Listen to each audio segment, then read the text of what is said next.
Posible raw na nasa bansang Japan si dating Ako Bicol Party List Representative Zaldy Co. Sa Facebook post, sinabi ng kolumnista na si Mon Tulfo na chinecheck na raw ito ng Department of Foreign Affairs. Git ni Tulfo, sabik na raw umuwi ng Pilipinas ang dating kongresista kung titindi pa ang rally laban sa administrasyon ni Marcos. Kaya lang, kakaunti lang daw ang mga dumalo sa EDSA. Habang ang mga DDS naman, hindi raw pinayagan ng Iglesia ni Cristo na makiisa sa kanilang rally sa Luneta. Sa panayam naman ng Billionaire News Channel, kinumpirma rin ni dating Presidential Spokesperson Edwin Lasierda na may mga ugong-ugong na nga na nasa Japan daw ang dating mambabatas. Ang kwento, and these are just discussions, allegedly he's now in Japan.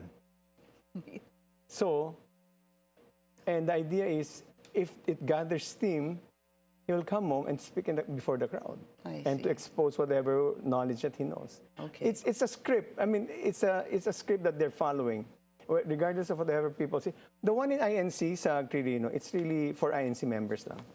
Pero dito sa People Power, that's why they withdrew their application. It's not going to be pure INC. Ito talaga, KOJC, JIL, Iglesia, and he said, General Pocky said, other civil society groups. All right.